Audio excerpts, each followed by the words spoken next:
महात्मा बुद्ध थे और डॉक्टर अम्बेडकर जैसे लोग थे जिन्होंने हमें जुबान दे दी, वरना जैसा मैंने पहले कहा कि न हमें बोलने का अधिकार था, न संत शिरोमणि कैसे बन गए।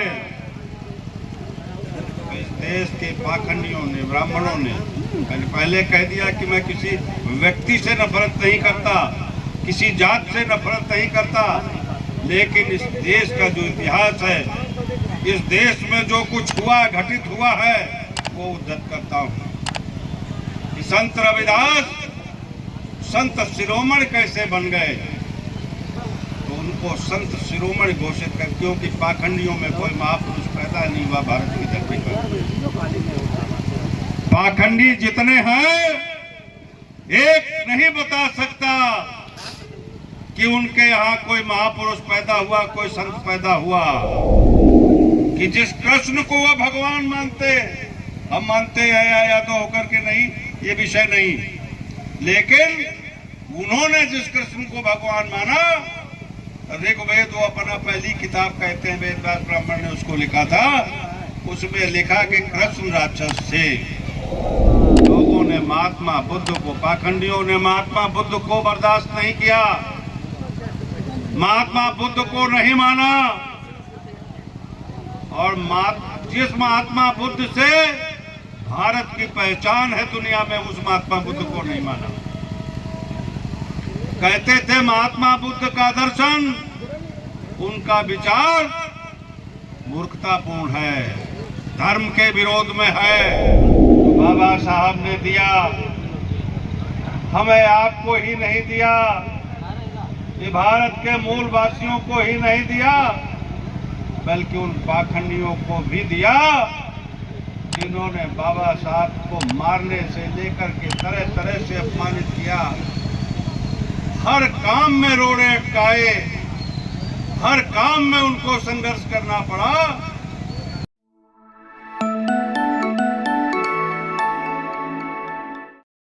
सर झुकाकर संत शिरोमणि रविदास जी को नमन करता हूँ,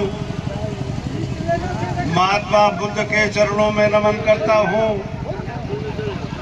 और बाबा साहब के चरणों में नमन करता हूँ। मित्रों, आज हम सब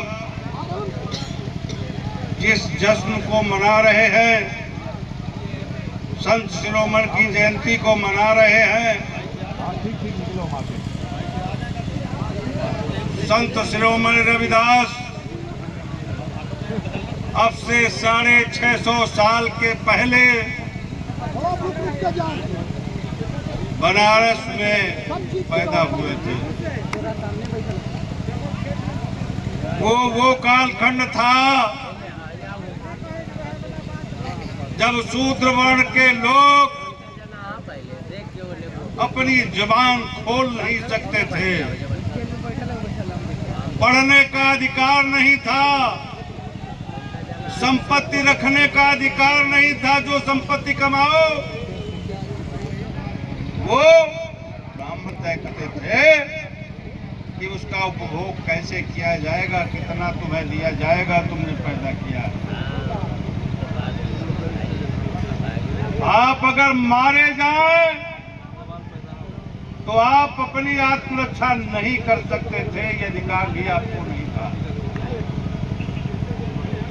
और जो बाबा साहब ने दिया, हमें आपको ही नहीं दिया, ये भारत के मूल वासियों को ही नहीं दिया, बल्कि उन पाखंडियों को भी दिया जिन्होंने बाबा साहब को मारने से लेकर के तरह तरह से अपमानित किया, हर काम में रोड़े अटकाए, हर काम में उनको संघर्ष करना पड़ा। उनको भी वो अधिकार उन्होंने दिया। जो हमारे संत लोग हैं, संत दो तरह के हैं यहाँ, एक पाखंडी वाले जो आजकल ज्यादा दिख रहे हैं, तनी तनी बड़ी चोटी रखे हुए और लाल पीले वस्त्र पहने हुए, और एक संत हमारे थे रविदास, संत कबीर, महात्मा बुद्ध, तो इस देश में उस कालखंड में संत रविदास पैदा हुए जब मैं किसी जाति धर्म से नफरत नहीं करता, व्यक्तिगत रूप से उनके प्रति कोई दुराभाव नहीं रखता, लेकिन इस देश में जो कुछ भी हुआ है, इस देश में जो कुछ भी हुआ है, उसकी कुछ बातें तो आपके सामने जरूर रखना चाहूंगा। वो कालखंड था कि जब भारत में ब्राह्मणवाद का परचम था। उस परचम काल में संत रविदास पैदा हुए और जो उन्होंने दर्शन दिया, जो उन्होंने राह दिखाई, क्योंकि भारत के मूल वासियों में जो संत पैदा हुए हैं, जो महापुरुष पैदा हुए हैं, इस देश की दशा और दिशा को सुधारने का काम उन्हीं ने किया है, पाखंडियों ने नहीं किया। इस देश में लोगों ने महात्मा बुद्ध को, पाखंडियों ने महात्मा बुद्ध को बर्दाश्त नहीं किया, महात्मा बुद्ध को नहीं माना, और जिस महात्मा बुद्ध से भारत की पहचान है दुनिया में, उस महात्मा बुद्ध को नहीं माना। कहते थे महात्मा बुद्ध का दर्शन, उनका विचार मूर्खतापूर्ण है, धर्म के विरोध में है। जिसने भारत ही नहीं संपूर्ण दुनिया को इंसानियत का पैगाम दिया, जिसने नफरत करने वालों को भी मोहब्बत का पैगाम दिया, उसको भी इस देश में माना नहीं गया। पाखंडियों ने नहीं माना, पूरे देश ने माना और पूरी दुनिया ने माना। आज अगर बौद्ध धर्म जानिए तो दुनिया के कम से कम 100 देशों में प्रचलित है, लेकिन भारत के पाखंडियों ने महात्मा बुद्ध के दर्शन को भी नहीं माना। कहना चाहते हैं, महात्मा बुद्ध को जिन्होंने नहीं माना, जीसस को जिन्होंने नहीं माना, ईसा मसीह को जिन्होंने नहीं माना, संत कबीर को जिन्होंने नहीं माना, देश और दुनिया के वो लोग, वो संत और वो महापुरुष जो इंसानियत के लिए जिए और इंसानियत के लिए मरे, उनको भी भारत के पाखंडियों ने नहीं माना। संत रविदास संत शिरोमणि कैसे बन गए?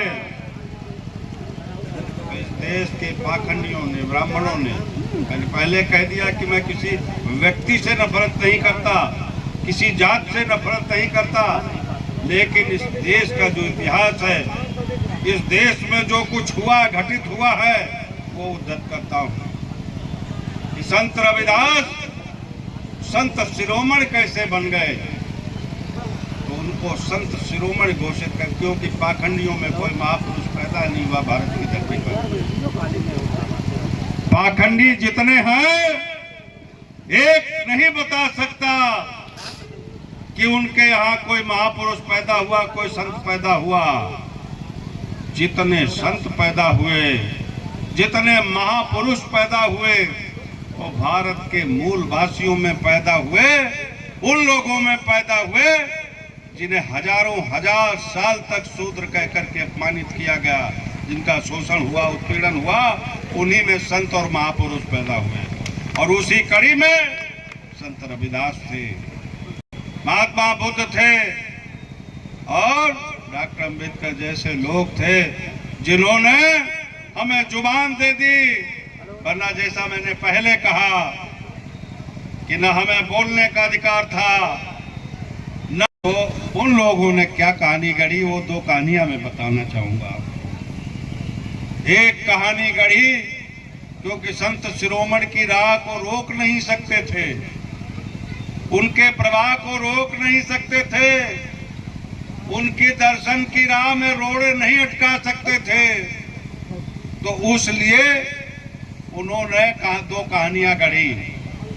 इसके पहले मैं एक बात कह दूं कि जिस कृष्ण को वह भगवान मानते, हम मानते हैं या तो होकर के नहीं, ये विषय नहीं, लेकिन उन्होंने जिस कृष्ण को भगवान माना, ऋग्वेद वो अपना पहली किताब कहते हैं, वेद व्यास ब्राह्मण ने उसको लिखा था, उसमें लिखा कि कृष्ण राक्षस थे, तो कृष्ण को भी राक्षस बता दिया। और संत शिरोमणि की राह को रोक नहीं सकते थे, इसलिए उन्होंने दो कहानियां गढ़ी। एक कहानी उन्होंने गढ़ी कि संत शिरोमणि रविदास रामानंद ब्राह्मण के शिष्य थे, और रामानंद ब्राह्मणवाद का प्रतीक था। एक रामानंद के एक शिष्य ने, भिक्षु ने भीख मांग करके ठाकुर जी यानी भगवान जी पर वो प्रसाद चढ़ाया, तो ठाकुर जी ने वो प्रसाद लेने से मना कर दिया, अस्वीकार कर दिया उसको। तो रामानंद ने ठाकुर जी से पूछा, भगवान में और जो है पाखंडी में जो है बाकायदा संवाद होता, पूछा कि आपने भिक्षु का जो है प्रसाद क्यों अस्वीकार कर दिया? तो ठाकुर जी ने कहा कि वो प्रसाद वो एक बनिए के यहाँ से मांग करके लाया था भिक्षा, और बनिए का व्यापार एक चमार से है, इसलिए अगर उसको मैं स्वीकार कर लेता तो मैं अपवित्र हो जाता, इसलिए मैंने उसे स्वीकार नहीं किया। इस बात से नाखुश होकर के रामानंद ने उस भिक्षु को श्राप दे दिया कि जा मर जा। अब पाकिस्तान के जिससे बहुत नाराज रहते हो, या चीन वाले, या दुनिया के जिन देशों से नाराज रहते हो, अभी श्राप में तुम्हारे दम हो तो दे दो, मर जाए वहां के लोग जो आपके दुश्मन हैं। लेकिन भारतवर्ष में ब्राह्मणों को झूठी कहानियां गढ़ने और उनको प्रचलित करने का महारत हासिल है। उस महारत के जरिए किसी भी झूठ को वो एक कहानी के रूप में प्रस्तुत करके प्रचारित करने में इतने महारथी है कि आप भ्रम में पड़ जाएंगे कि झूठ क्या है और सच क्या है। रामानंद ने उसको श्राप दे दिया, भिक्षु उनके श्राप के तहत मर गया। और जब वो भिक्षु स्टार्ट करें, एक किस्सा और सुना के, जब वो भिक्षु मर गया तो उसने फिर एक चमारिन के घर में जन्म लिया,